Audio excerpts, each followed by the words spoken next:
And I'm just really, really happy to have a good friend, an incredibly nice person, a very knowledgeable person, a very smart person who can write JavaScript probably without internet connection on the middle of Amazon River. So please welcome Scott Jehl. Scott, bring it on. Thanks, Fiddly. Good morning, New York. Can we wake up a little code this morning? All right. So I am here to talk about why web components can't save us, but that maybe you can, and that web components might help you do that. Maybe you're thinking, save us from what? I'll talk about that first. So here's a mystery, talking about mysteries at this conference. Why do we still have performance problems in 2024? It's kind of weird, right? Like everything is good now. It's supposed to be good now. We have 5G, we have evergreen browsers, we have AI that tells the truth sometimes. I think that's true. For a lot of us, most of the time, things are pretty good now. But to borrow a famous quote, while the future is here, it's not always very evenly distributed. The way people experience the web today is very highly dependent on their circumstances. Why? Well, part of that is due to the devices that we have access to. This chart shows a speed benchmark comparison for popular mobile devices across the last decade. 10 years ago, most of the devices that we had access to were pretty close in performance. That's changed a lot. The performance of high-end devices today and budget and low-end devices today have grown really far apart. The iPhone 15 is like 5 times faster, at least, than some popular Android devices that people are using today and buying today. And that's faster at churning our website's code when we deliver it to them. Networks play a part, too. Networks are getting faster, but again, unevenly. So the 5G rollout has been going on, but it still doesn't reach into a lot of the rural areas of the US, let alone the rest of the world. And it's taking a really long time, I think, to build faster networks here and abroad. I'm not really sure why that is, but sometimes I wonder if it's because they spend so much time making our networks look like trees. And don't get me wrong, like, it's impressive what they do, right? Like, if I didn't know what coconuts look like, that's pretty convincing. It just seems like this is like a really high priority for them. So maybe that's part of the reason. Are cactuses trees? I'm not sure. Next slide. Anyway, networks are getting better. 5G is growing. But even in areas with 5G service, not everyone can use it, right? Older devices, budget devices don't have the hardware to connect to those towers. So they're stuck on slow phones and slow connections, doubly penalized. Now, we web designers and developers, we tend to have access to nicer devices and fast connections. Experiencing our own websites day to day on the connections that we have and those ideal sort of conditions can sometimes skew our perspective of how people are actually receiving our work. In this chart, I've really carelessly just reduced the entire history of web performance into 2 phases. The early days of the web, in those days, it was hard to deliver fast websites because everything was slow. Like, the conditions were outside of our control, right? Networks and devices were not fast. So we had to optimize everything, make it small, make fewer requests. But sometime around 2013, things were getting a lot better. And a lot of us started to experience a web with reduced constraints. And that should have fixed our performance problems that we had leading up to that point. But instead, we saw that we had more bandwidth, right? And we just poured JavaScript all over it. And this is not mine, by the way. Credit to Andy Bell, a good friend, who made that meme. So React came out in 2013. And even though React was meant to build real-time UIs like Facebook, people just started using it to build every website, even blogs. The performance impact of delivering websites this way, like a Lego kit that we just send to the browser and let it assemble on the other end, it's well documented. 10 years ago, my colleague at Filament Group wrote this post surveying the speed of just getting a hello world in the browser using popular frameworks at the time. It was taking too long. And later, Tim Cadleck, who's here somewhere, followed up with more details and confirmation that the problem was getting worse. So treating websites like exe executable files that we download causes different experiences for people. Thankfully, this pattern was becoming, as it was becoming more common, the performance community was standardizing on metrics that help us measure it. And these are some of them. Delivery metrics like LCP, for example, which measures paint timing, like how quickly you see pixels on the screen. That really helps us figure out how quickly the page appears. CLS is another metric. Stands for cumulative layout shift. Hardest one to say. This one is about how much the page jumps around while it's loading. And lastly, IMP is a really new one to Core Web Vitals this year, and it's really helpful for identifying how long it takes for the browser to respond to user interactions, particularly when a lot of JavaScript gets in the way. So for a while now, many sites built on modern JavaScript frameworks struggled to hit those early delivery metrics. And that's because JavaScript was in the way of generating the HTML. So this is from an experiment I did a couple of years back. These are recordings on a low-end Android device, recording it loading Elon Musk's blog. And on the right, we have the live Twitter site, which is a client-rendered React site, at least at the time. I haven't been back in a couple years. But on the left, the same site is delivered, intercepted halfway to the device with the final HTML that it needs. So the browser receives HTML first. And you can see the difference that it makes, right? Browsers are meant to receive HTML and render it quickly. And the practice of generating sites that way when they land on the device and then generate the HTML, it's still a problem. But I do want to say that finally things are starting to get a little better, and I want to give credit to that. So frameworks are starting to prioritize delivering HTML, even if it's like a React site. Next.js is one of those examples. They render React sites on the server, deliver HTML to the browser. That's really good. It took a long time for frameworks to come around to this. It was really frustrating, but it's good now. It's good to see that we're working on this. But we're not out of the woods yet, even with those sites, because even if it's HTML up front, they tend to deliver a big payload of JavaScript that follows the HTML to sort of rehydrate it and make it into a single-page app again, because we all want to do that. So how do we know how this is impacting performance if we don't have a budget phone in our pocket? There are great tools for this. These are some of them. SpeedCurve, Calibre, Web Page Test, DebugBear. These are great.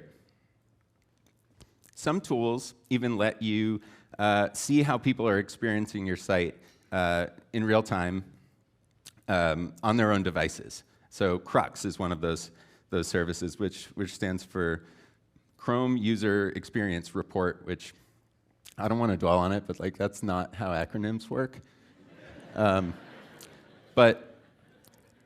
Anyway, Chrome collects information about performance information, anonymous information about users to websites, and exposes them on this site. You can go to it and see how long it takes to access Walmart.com or whatever you're trying to measure. I'd recommend checking it out. We can test directly, too. So this is from a test that I ran in Web Page Test recently on a server-rendered single-page app kind of site, to see how it's impacting performance on 2 different devices.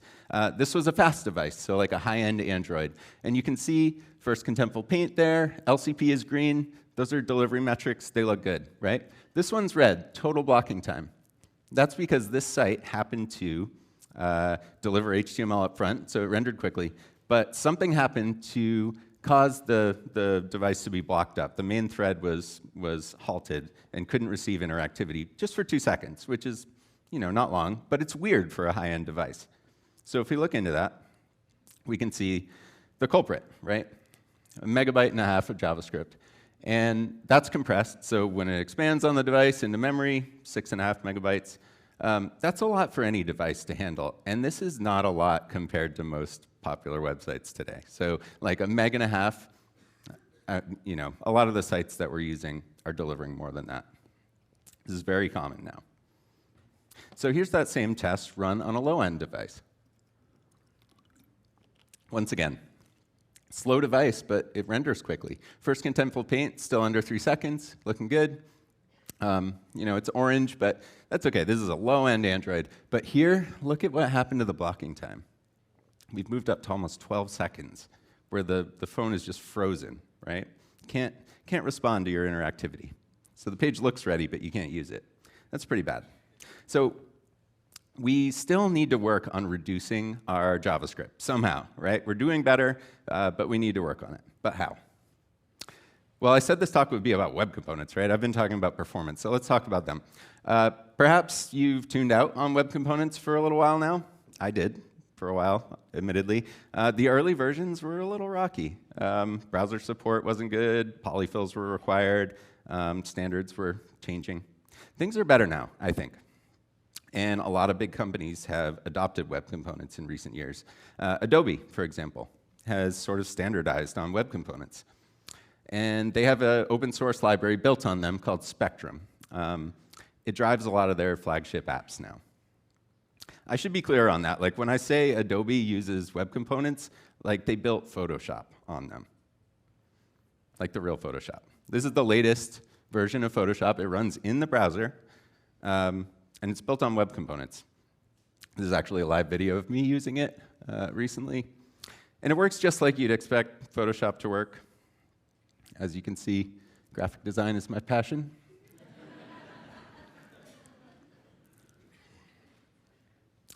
In the browser, you can open up DevTools and see what's under the hood, right?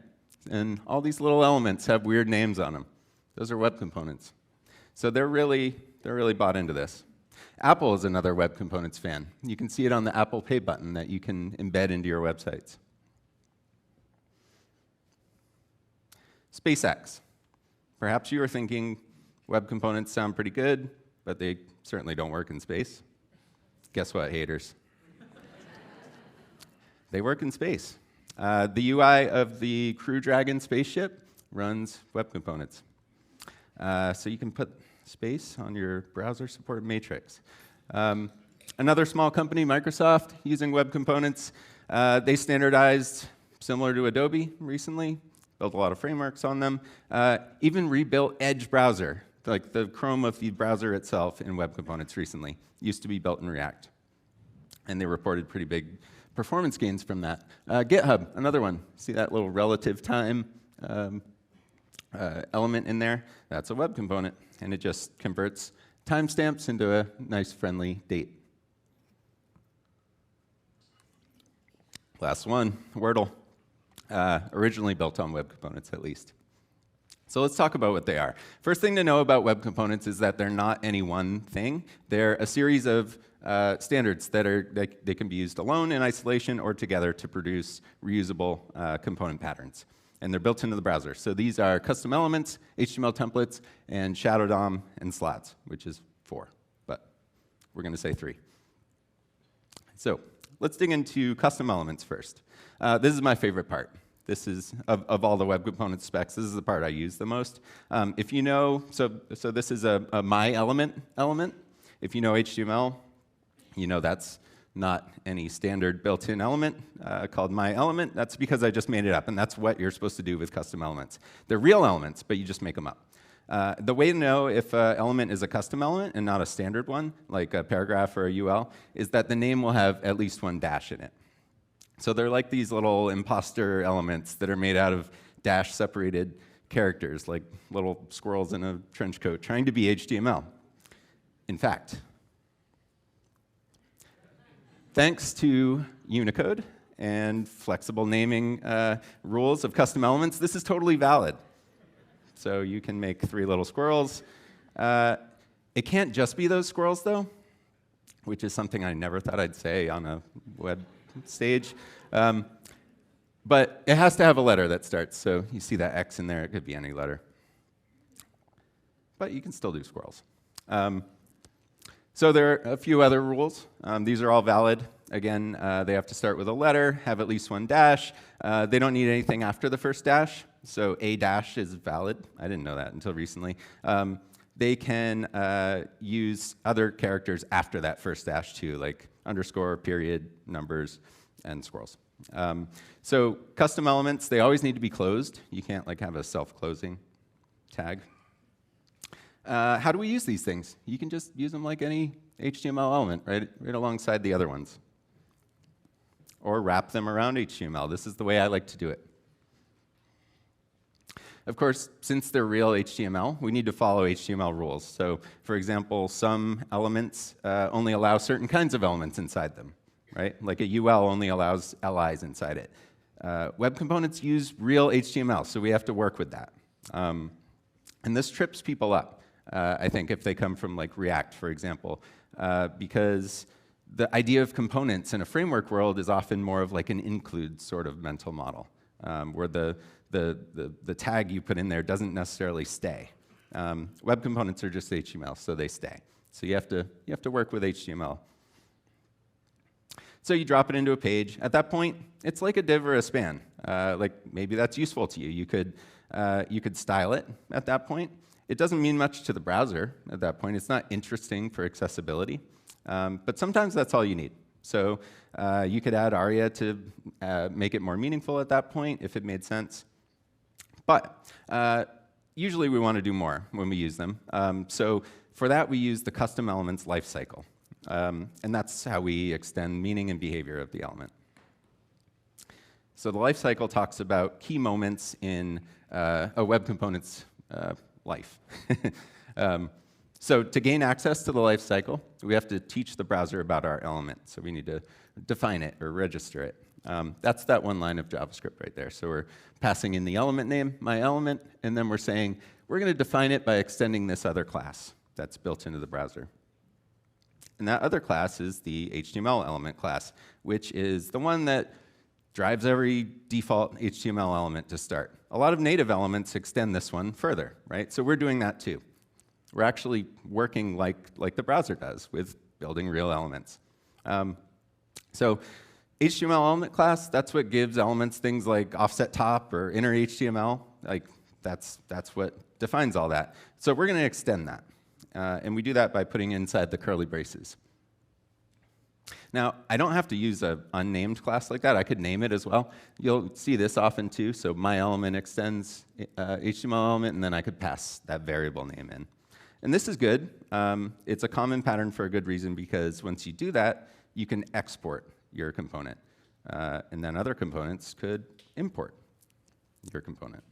And that's how you can sort of compose them together if you want to. But whether you export it or not, you can also just pull it in with a script tag. And I'd advise, if you do that, add that type equals module attribute. I don't have time to explain why. It'll just work better. So now we have a script that's ready to define some behavior, but it doesn't do anything interesting yet. So that's when we go inside the curly braces and add some things. So we have lifecycle moments here, constructor, connected callback. I'm going to talk about a couple. First, connected callback. Remember when we used to have a listener that waits for the whole DOM to be ready, and then we could apply some script and enhance our HTML? We don't have to do that anymore with web components, because connected callback does that, and it does it better. It not only does it when the component is found in the DOM, like when the page is delivered to the browser, or maybe when you add HTML to the browser, to the page, sorry. It doesn't have to wait for the whole page, in other words. So it does both of those moments. And here I'm logging that moment when the browser notices my custom element in the DOM. So also, another lifecycle moment. This is probably the most code I'll show. Sorry about that. Wake up. Like any HTML element, you can use attributes on your web components. And actually, you can use any attribute you make up. They can be custom. So here I'm adding one called greeting. I just made it up. And you can observe changes on that attribute. And this is how you can start to build some reactivity in web components. There are other moments that I mentioned earlier. I can't cover them all. I recommend checking them out. I'm going to move on to the second ingredient. That's templates.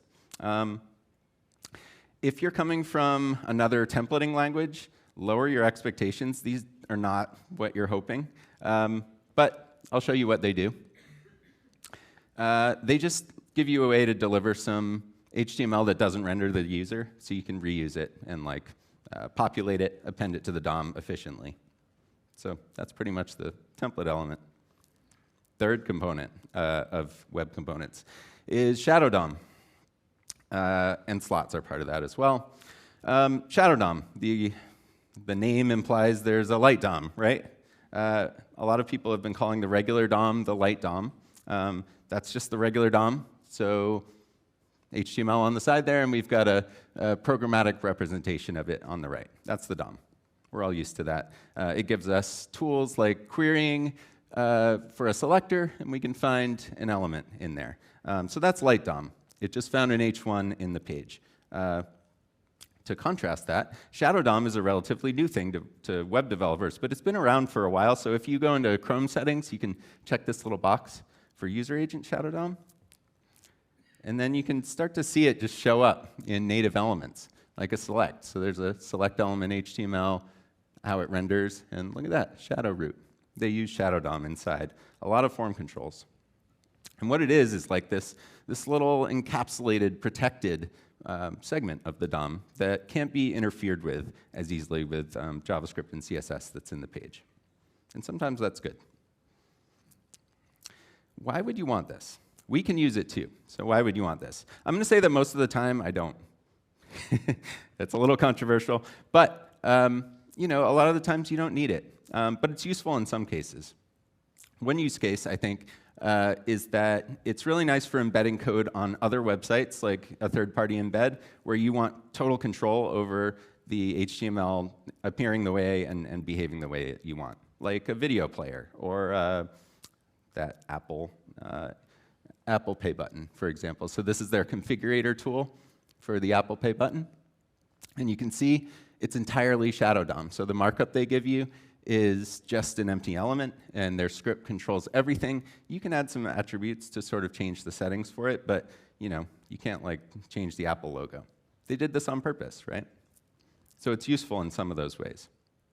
One thing that's kind of neat about Shadow DOM in general, so they give you some CSS custom properties from the Apple Pay button that you can customize it. These actually pass through the Shadow DOM. Most CSS doesn't, some does. It's really complicated. These do. So they're like power tools for configuring layout inside it, if you want to expose some of the layout to others. So how do we make it? There are a couple ways. I talked about the template tag. It was a little boring. You can actually use it to make Shadow DOM now. So what you do is add an attribute. So shadow root mode can be open or closed. And once you add that, this is called declarative Shadow DOM, and it lets me generate a shadow root. It's like a boundary around that paragraph now. So that paragraph is like protected from interference. If I wanted, I could produce that same markup without the declarative approach. It's a little longer, but I'm attaching a shadow. I set the mode to closed, and then I appended some HTML to it. So 2 ways to get the same thing. However you make it, it's encapsulated from JavaScript accidentally messing with it. So I've got DevTools open here. Query selector for a paragraph, it can't find it because it's in that shadow root, right? So it's encapsulated, and that's the benefit of it. And I made it closed so it can't find it.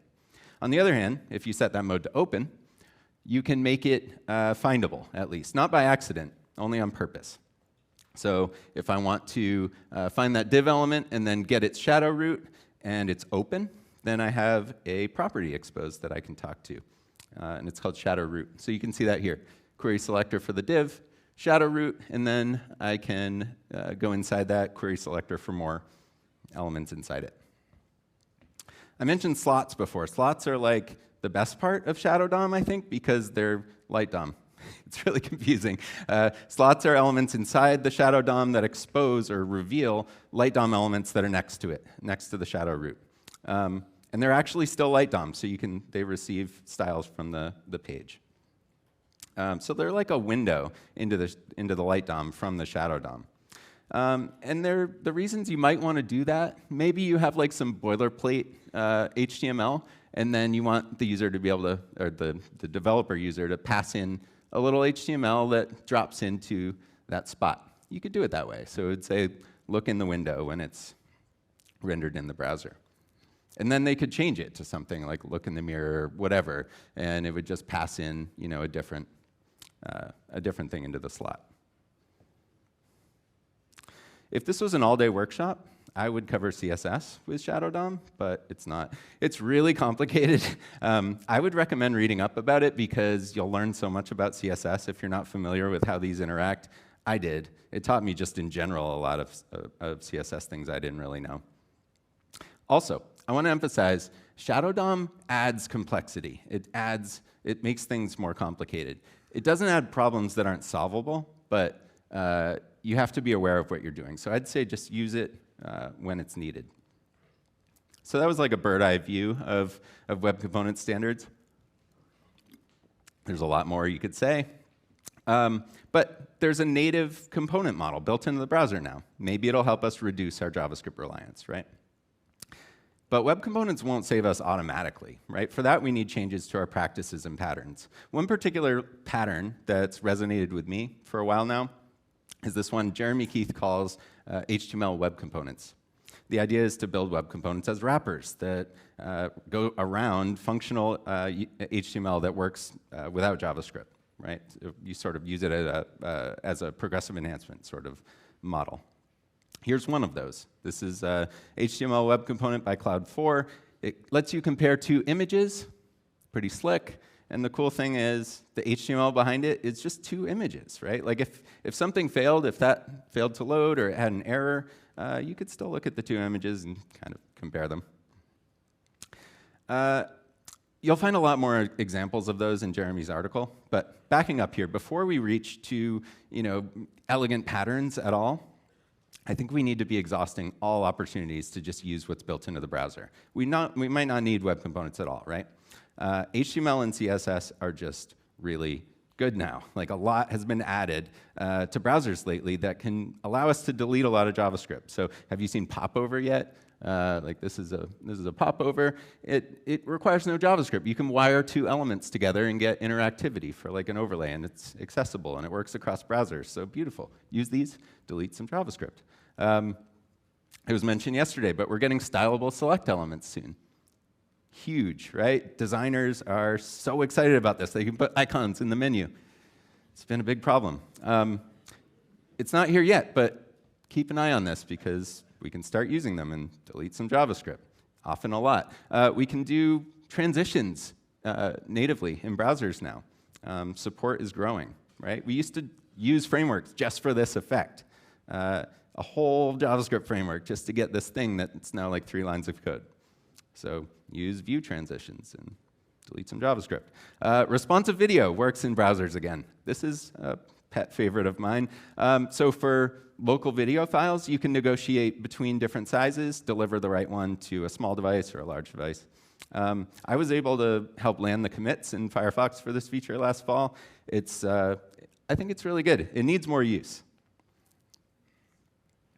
And lastly, CSS is just wildly popular now. This is a little experiment I did to just see how much of Wordle's interactivity I could get to with just HTML and CSS. No JavaScript at all. I got pretty close, right? Like, forms are kind of binary. You don't have that middle state where it's like, yeah, you got the right letter, but it's in somewhere else in the row. But it's pretty close. You get greens at least, right? So to do this, I'm using pattern attributes on HTML input elements and some CSS validation. I'll show you how that looks. It's kind of cool. It actually delays the validation effect to make sure that you're done with the row. So it says any TR, that was a table, each row, any TR that doesn't have a placeholder shown, so the input's not empty, and it's not focused, and it's invalid, color it gray. And then this one's kind of the same, but it is valid, color it green, right? So web components are not going to get us to this place. This is more like we need to reevaluate how we're using our tools and think like, can we use CSS? Do we need JavaScript? But when you need to enhance parts of the page, maybe you want to integrate web components into your page, and there are great ways to transition. I think transitional approaches to web components are one of their best features. So like if you have a single page app, you can start to build the little components in that app with web components, but still keep the wrapper in React or whatever the framework is. And slowly, maybe 10 years down the line, React isn't going to be the framework we're using anymore, possibly. But the web components will live on. They're standard. When you need high-level orchestration and you're starting fresh, there are frameworks that are actually designed to work really well with web components now. So Enhance, I'm a really big fan of that one. It's so good. Enhance.dev, check it out. WebC, also a big fan of this one. This one's more for static server-generated sites, like 11D sites. And then Lit is like a power tool, more like a React sort of model. It drives Photoshop. It's like the core layer that they build Spectrum on top of. So great options. Also, great community around web components. This is the community group. You should check it out. They have regular meetings. They want people to give them feedback. Tune in. There's a lot going on. A lot of stuff is about to land in browsers. So to wrap up, web performance varies a lot today, depending on browser conditions, right?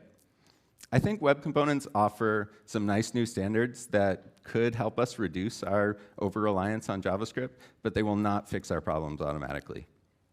What they can do is give us an opportunity to rethink how we can deliver websites more resiliently. And that's where you come in.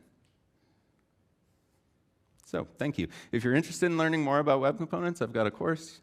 There's a little coupon code for Smashing. And thanks so much. And fantastic. Thank you. Scott, would you join us for a conversation?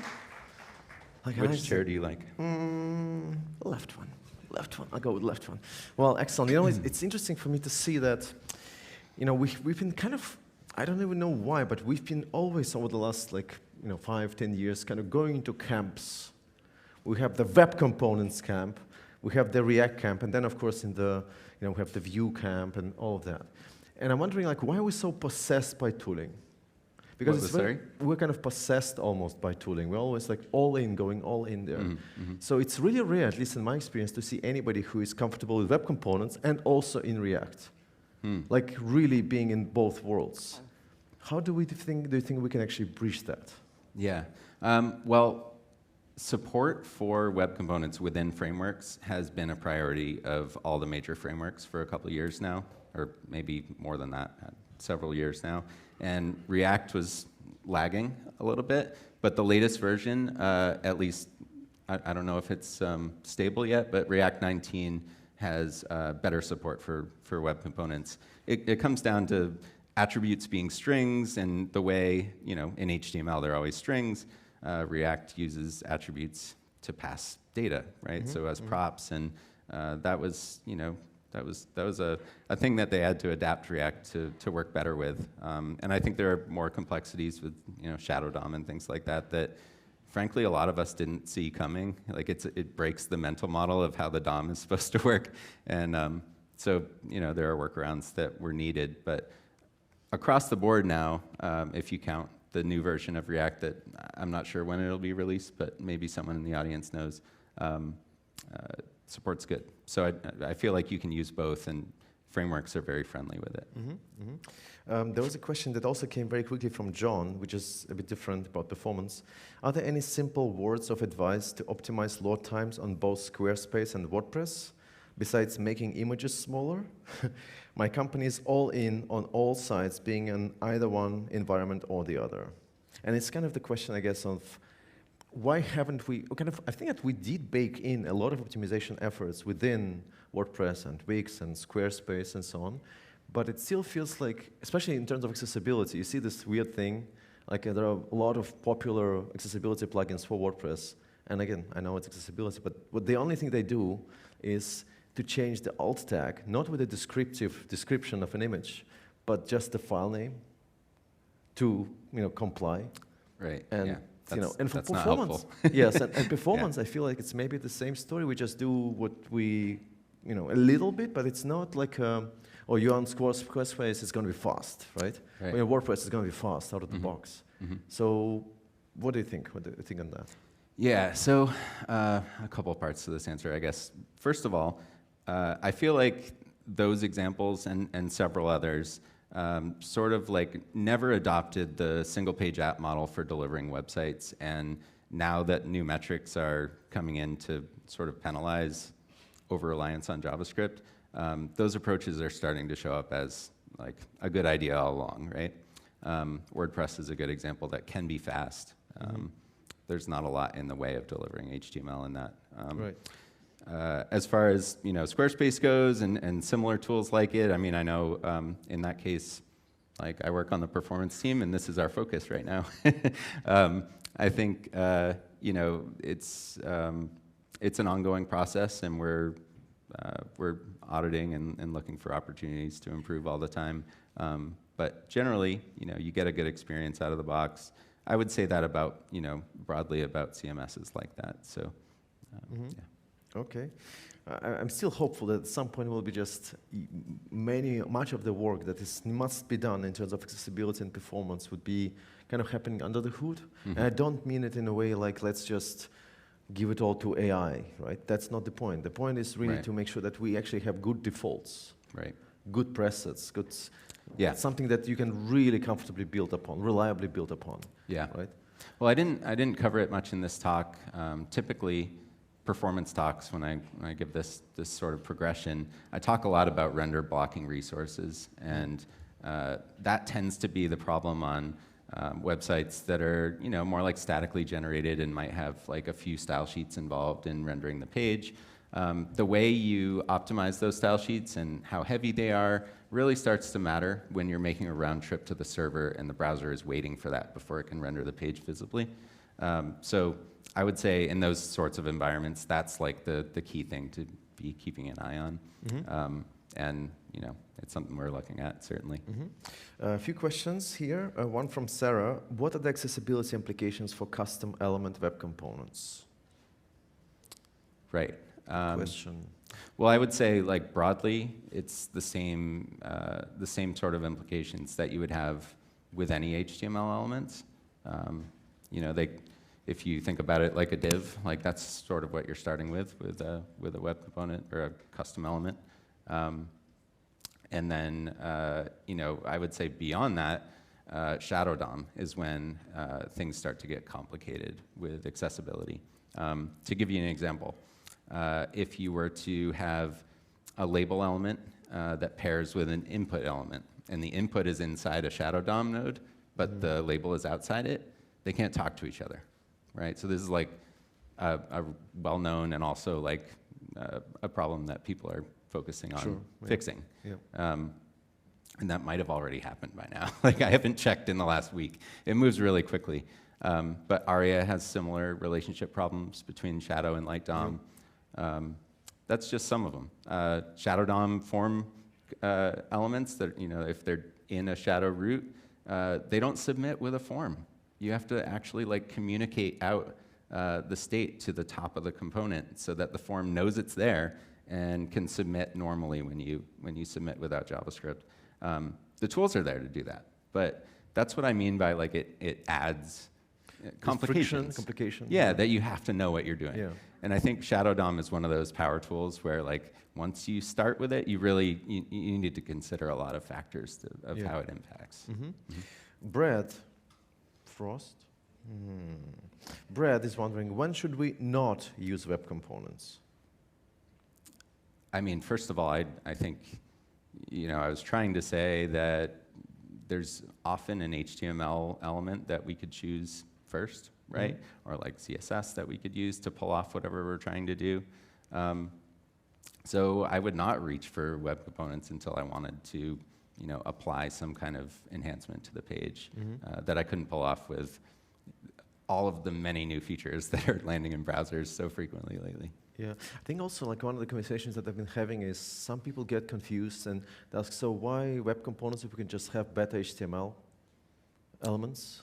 I think that's happening, right? Like, it's sort of like paving the cow paths that happens continuously in web standards. Like I used to be on the jQuery team, and the whole idea of the framework, like from the start, was to make itself obsolete. Right? That was the goal, and it worked. Right? Like we have query selector all built into the browser now, and hopefully jQuery is deleted from your sites, and you're using that instead. So that's a process, and I think that's going to happen as people start using patterns over and over. And like Brad showed some of the groups that are working on building reusable components that we can use across different projects. David is wondering, why do we need a framework like Enhance or Lit to use web components? Should we use them to build design systems? Yeah, so I think they add a lot of value in a really lightweight way. So Enhance is particularly neat because it assumes that you're not delivering JavaScript to the browser in the first place. You have to opt into that part. But it gives you this model for using custom elements on the server side for composition. So it's a lot like any component framework in that way. You're defining your header here, and then you've got your menu that goes into the header, and you use in the template side of things, you compile them that way, and it ships HTML to the browser. Enhance makes that really smooth because there's this nice handoff when you want to take it further. Like it can pick up where the server left off, use the same template that you used to generate it. So I particularly like that approach. Yeah, there are different ways. I would say, Lit is really broadly adopted for, highly functional kind of app use cases. It's really battle tested. Photoshop, like can't really argue with that. It works. I think also this is also a question from MR here.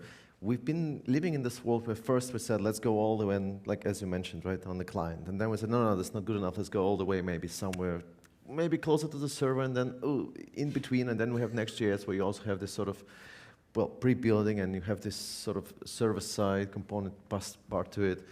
And then, so what about static site generation then in general? Like at which point, and this is a question from MR, is still static site generation still something that we should be pushing for a lot? Because it doesn't require if it doesn't require a ton of interactivity? Or can we now rely on Next.js and others to actually do this partially for us? Yeah, totally. I mean, I'm a huge, do we have any 11 fans in here? I mean, 11 is awesome. 3 of us. Yeah. Half. 3.5, I think. Yeah, I mean, static is like the ideal if you can get there, right? I mean, it's going to be the fastest way to return something from the server to the browser. So if you can do that and you can provide a service that is not fragile and too over-reliant on taking that static thing and changing it a lot after delivery, that's beautiful. I mean, that's the goal. Yeah. Fantastic. So just a final question to wrap up. So what will you be writing the next million of JavaScript lines next? I think I haven't gotten there yet, but I feel like the value of a developer is in how many lines you delete. I like that. So that's a good answer. All right. So I'm really looking forward to you deleting the million lines of JavaScript next time. Keep the good ones. All right. Excellent. Thank you so much, Scott. Thanks so much. Thank you.